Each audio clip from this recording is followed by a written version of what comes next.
Okay, so today we're going to tackle something that I think has been really on a lot of people's minds, and it's a bit of a puzzle too.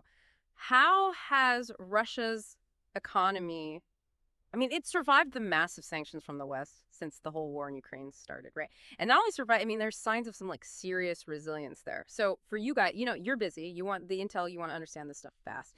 This is like the shortcut to getting your head around all of this. We've got some great material to work with today. We've got like an economist who's like a total expert on Eastern European markets, and then we've got this really sharp geopolitical analyst too. So our mission today basically is to dig deeper than the headlines, and figure out what's really going on. Like, what are the nuts and bolts of how Russia's economy is pulling this off, and then like what does it all mean for like the rest of us of the global economy? Does that make sense? Yeah, absolutely. I think the thing that's so striking is if you look back at what a lot of experts are saying right after the invasion in 2022, Mm. they were predicting like a total economic meltdown for Russia.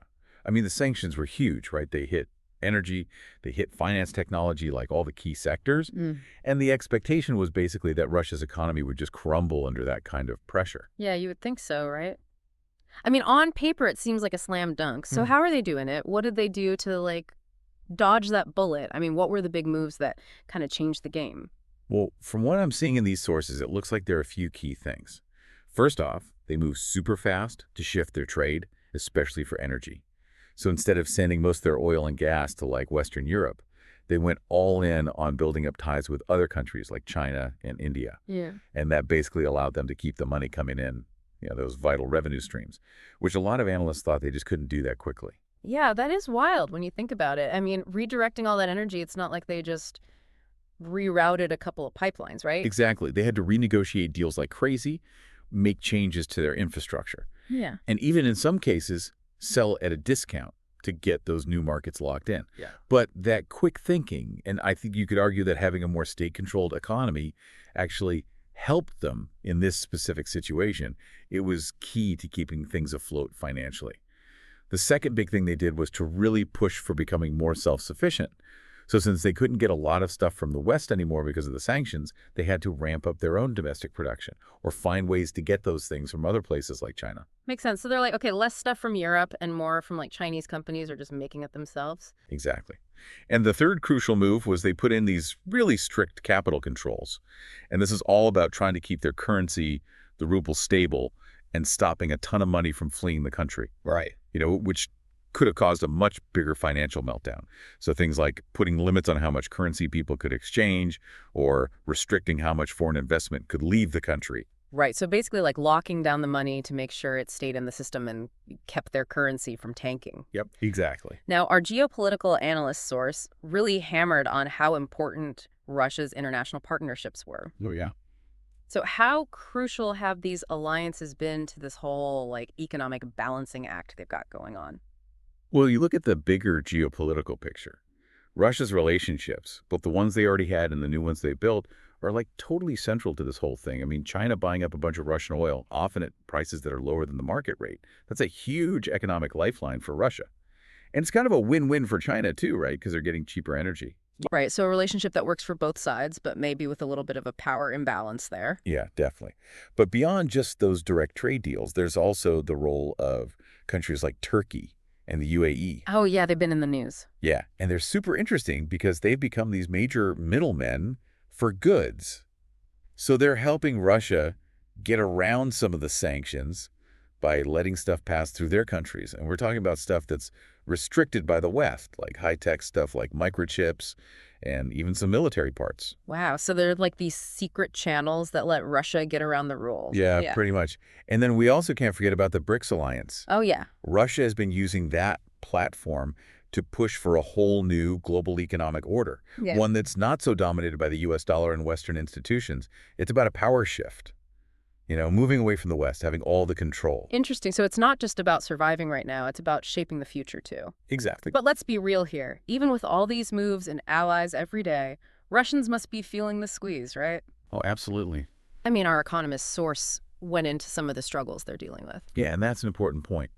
Because while the big economic numbers might show that Russia's economy isn't collapsing, the reality for normal people living there is different. Like right after the war started, inflation went through the roof, which meant that people's money just didn't buy as much. Yeah, that's a gut punch, right, when the price of food and everything just skyrockets. Exactly.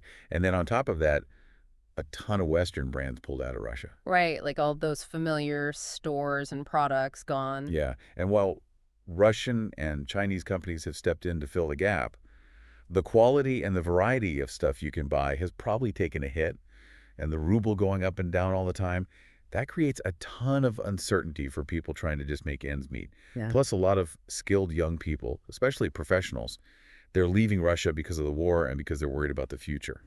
Yeah, I've heard about that, the brain drain. Yeah, and that's a huge long-term problem because it means Russia is losing a lot of talented people. Right, like the people who could be innovating and driving the economy forward. Exactly.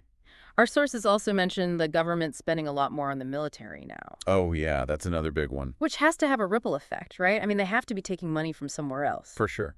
I mean, pumping money into the military can give certain sectors like a temporary boost in terms of jobs, but it definitely takes away resources from things that are crucial for the country in the long run, like education, healthcare infrastructure, that kind of stuff. Yeah, so they're trying to prop up some things in the short term, but it could create bigger problems down the line. Exactly. So thinking big picture here, can Russia keep this up forever? Is this really a sustainable model for their economy in the long run? Well, based on what I'm seeing in these sources, it seems like they've been amazingly adaptable in the short term. Like they dodged a lot of those initial sanctions. Huh. But there are some big vulnerabilities lurking under the surface. And the fact that they're becoming more and more economically reliant on China is a big one. China is a crucial market for them, and they need China for a lot of goods. But being so dependent on one country could really weaken Russia's bargaining power in the future. They could end up in a pretty weak position. Yeah, like putting all their eggs in one basket. Exactly. And another issue is that their economy is becoming super focused on military production instead of spreading out and supporting innovation in a lot of different areas. And that's just not a very resilient model in the long run. Plus, Western countries are trying to get their energy from other places, and they could always make the sanctions even tougher. So Russia's power in the global energy markets, which is like a cornerstone of their economy, could start to slip away.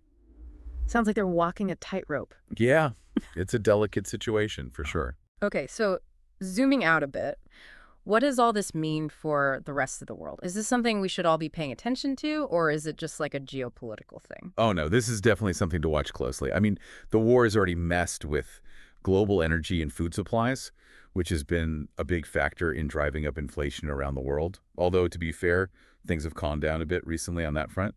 But the really big thing that our sources are pointing to is the way global trade patterns are changing. And that's a longer-term shift. Okay, can you break that down for us? So basically, Russia, China, India, and a bunch of Middle Eastern countries, they're getting closer and closer economically.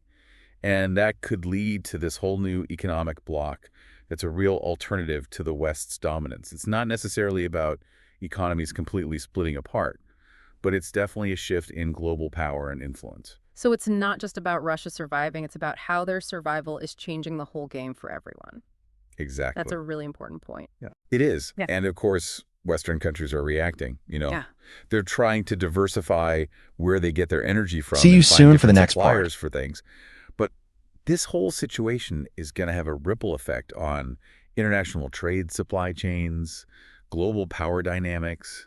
Yeah. It's something that's going to keep unfolding for years to come. Okay, so big picture, it sounds like Russia has defied the odds. They've adapted quickly. They've built new economic partnerships.